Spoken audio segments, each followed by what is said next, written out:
Warning: read and follow all labels and the owner's manual.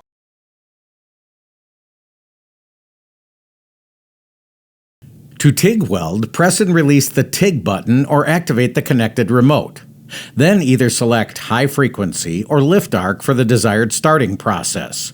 You must select the desired starting method and adjust the amperage knob to the appropriate setting within a range from 10 to 350 amps. To set up the Pipeworks for stick welding, press and release the stick button to activate. Then select electrode type and set your amperage. Now you are ready to weld.